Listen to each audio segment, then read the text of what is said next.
Bonjour, bonjour. Aujourd'hui, je vous parle de l'équilibre de l'énergie féminine et masculine et l'impact que ça a sur le couple, sur la dynamique du couple. Qu'est-ce que c'est l'énergie masculine et féminine? Je vais parler, voilà, petite note, je vais parler du point de vue hétéro parce que je n'ai pas d'autres expériences. Je veux dire jusqu'à maintenant, mais allez, on s'ouvre. Euh, L'énergie féminine, c'est la réceptivité, ce sont les émotions, la gestion et connexion aux émotions, l'expression des émotions, la vulnérabilité, c'est la connexion à l'intuition. C'est l'énergie qui nourrit tout le monde, nourrit l'énergie masculine aussi. L'énergie masculine, c'est l'action, la discipline, le cadre, le support, le soutien.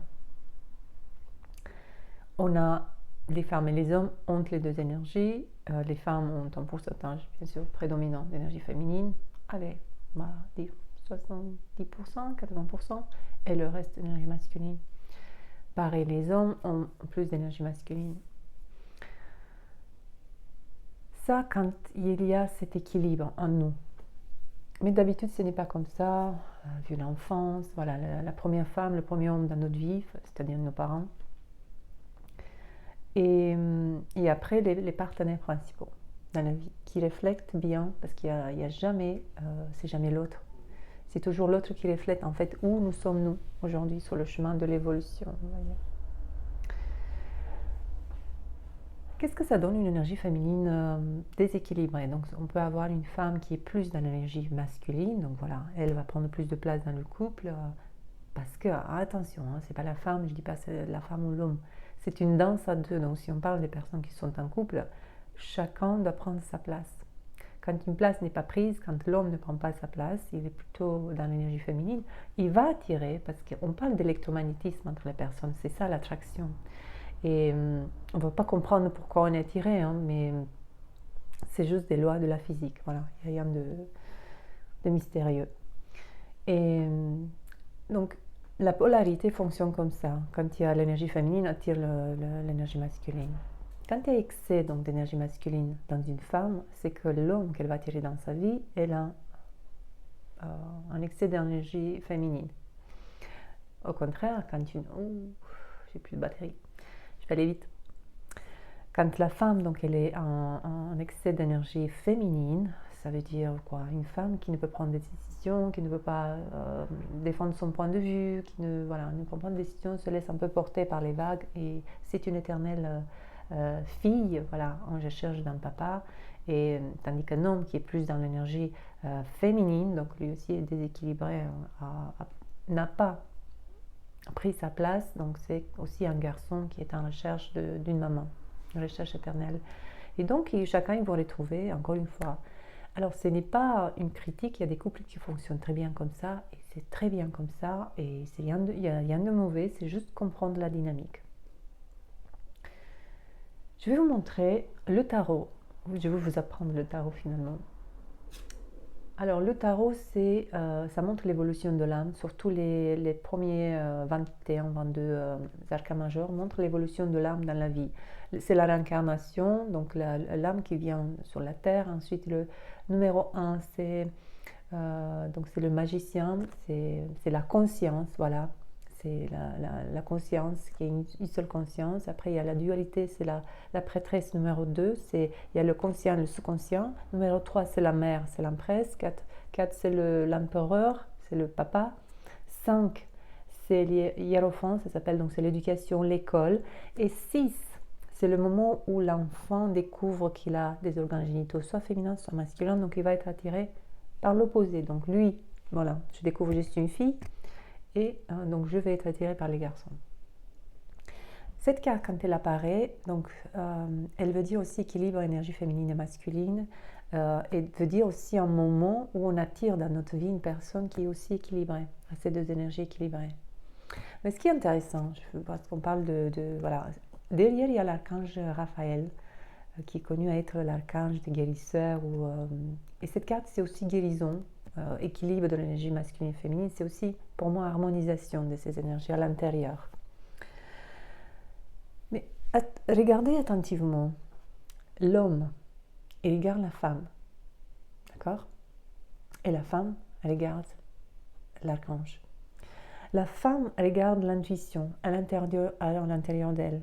Et l'homme, parce que l'homme, il a besoin d'une énergie féminine guérie pour qu'il guérisse aussi. Il a besoin d'une... il est pas paramétré pour être capable à comprendre ses émotions. Les hommes, ils n'ont pas cette capacité. Ils vont le faire au moment où soit la maman les a aidés, soit c'est la femme qui est à côté.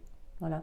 Après, chaque partenaire peut élever ou abaisser l'autre. Donc, ce n'est pas uniquement la femme, mais pour tout ce qui est guérison, pour tout ce qui est équilibre, c'est la femme d'abord qui guérit, qui harmonise ses énergies en elle, et ensuite c'est l'homme qui va le faire, parce qu'il comprend grâce à elle comment ça marche.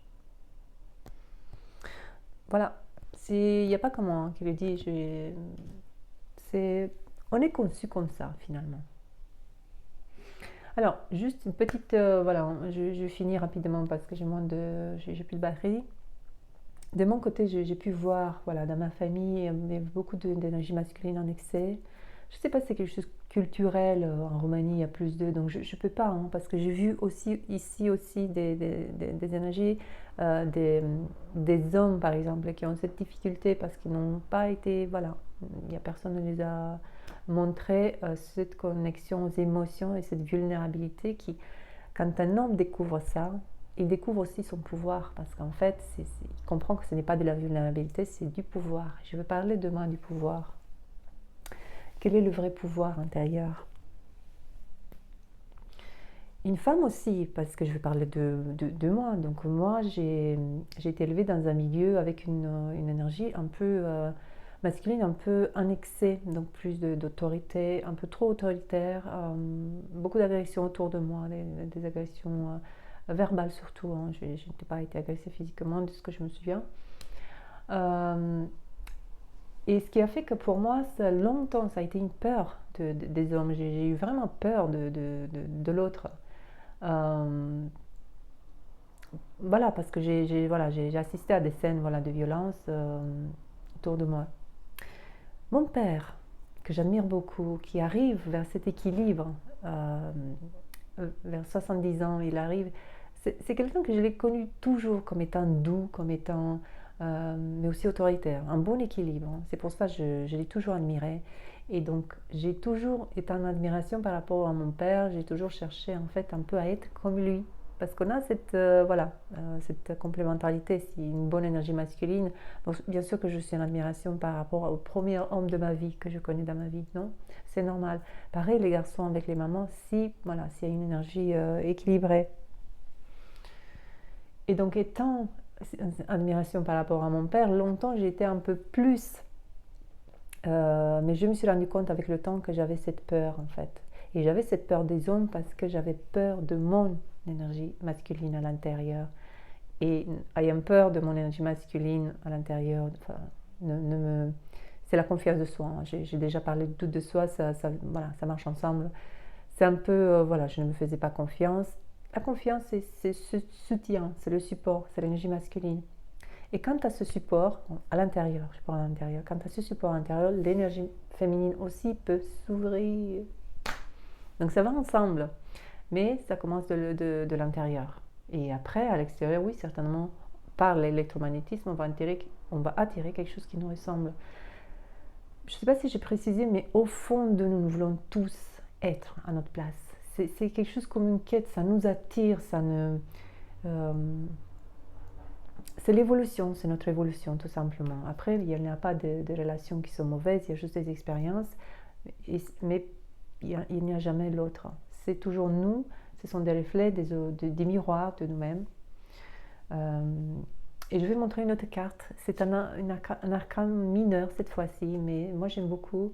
Ça parle des coupes égales, parce que là on parle d'équilibre, d'accord? On parle de deux personnes qui sont équilibrées en énergie masculine et féminine, un homme et une femme, qui ont les coupes égales. C'est ça ce qui veut dire l'équilibre.